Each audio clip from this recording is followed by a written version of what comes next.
In a small town called Ijebu, there lived a young boy named Tunde. Tunde came from a very poor family, and because of this, he was always teased and bullied by other children in his school. They knew he was poor and had no one to protect him. Tunde wore old, torn school uniforms because his father could not afford new ones. Each time the other children saw him, they would laugh and make fun of him. They even gave him a nickname, Tunde Tongue Clothes, and would sing it out loud as they mocked him. Tunde would run to the back of his classroom and cry, but after crying, he always smiled, pretending everything was fine. Tunde's father, Bayo, was a hardworking vulcanizer who repaired tires. Everyone in Ijebu knew Bayo for his honesty and skill. He worked very hard to make sure there was food on the table. Tunde's mother, Abike, also helped by washing clothes for people to support her husband. Even though they were poor, Bayo knew the value of education. He worked day and night to send Tunde to the best school in Ijebu, hoping that one day his son would have a better life. Tunde was the best student in his class at Royal Primary School.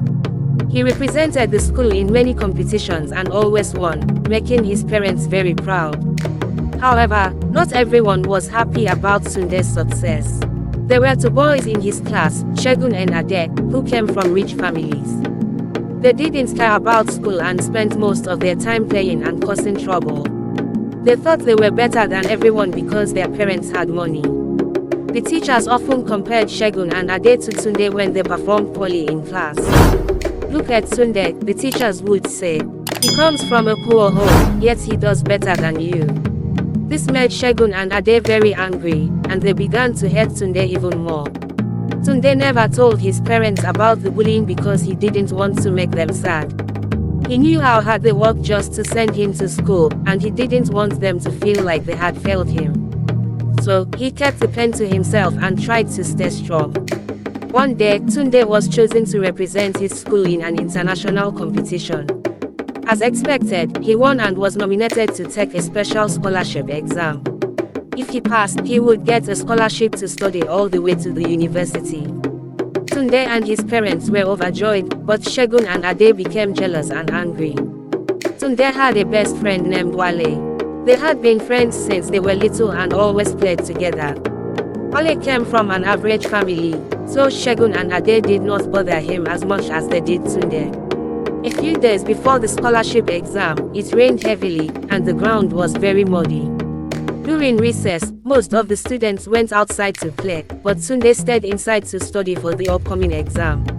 Wale understood why Tunde didn't want to go outside, so he offered to buy some snacks for them. On his way back from buying snacks, Wale was stopped by Segun and Ade. They demanded to know where Tunde was, and Wale, scared, told them that Tunde was still in the classroom. Segun and Ade told Wale to trick Tunde into following him to a lonely path near the village river after school. Wale refused, but Segun and Ade beat him up until he agreed. They promised not to hurt Tunde, but Wale was worried. After school, Wale convinced Tunde to follow him to the river, knowing that he needed to wash off some dirt. Tunde trusted Wale, so he followed him. When they reached the river, Segun and Ade suddenly appeared from behind the bushes. They hit Wale with a stone, knocking him out, and then turned on Tunde. They beat him badly and threw him into the river, hoping he would drown. Then, they ran away, leaving both Wale and Tunde by the river. Tunde did not know how to swim. He struggled to stay afloat, holding onto a tree branch. He cried for help, but no one was around. Wale was still unconscious, and the river slowly carried Tunde away. Hours later, Wale woke up and searched for Tunde, but he couldn't find him. Scared and confused, he went home without saying a word to anyone. Later that evening, Tunde's parents, Bayo and Abike, went to Wale's house, looking for their son. They believed Wale might know where Tunde was since they were always together. But Wale, afraid of what Segun and Ade might do to him, lied and said he hadn't seen Tunde since school ended. Heartbroken, Tunde's parents searched the entire village but found no sign of him. Meanwhile, the river had carried Tunde to a neighboring village called Oke. A kind fisherman found him and rescued him. Tunde was taken to the hospital, where he was treated. When he woke up the next day, he told the fisherman everything that had happened. The fisherman was angry and reported the incident to the police. Together, they returned to Ijebu to find Tunde's parents. When Tunde's parents saw him, they burst into tears of joy.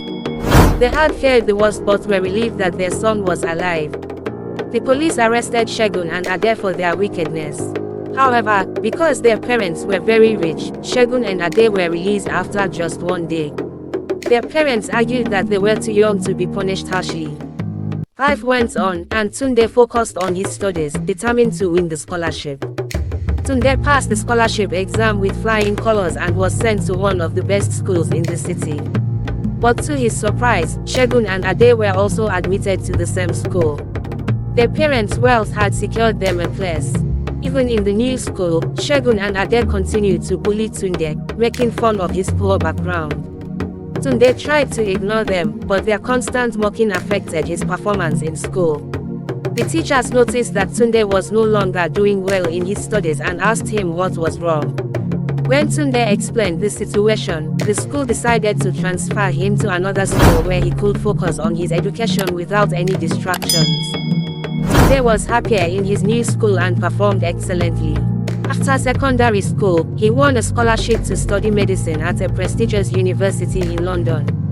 Years later, Tunde became a successful surgeon, known for his skill and dedication. He never forgot his parents. He built a large supermarket for them and gave them a monthly allowance. The people of Ijebu now respected Bayo. Thank you so much for watching. Please subscribe and share.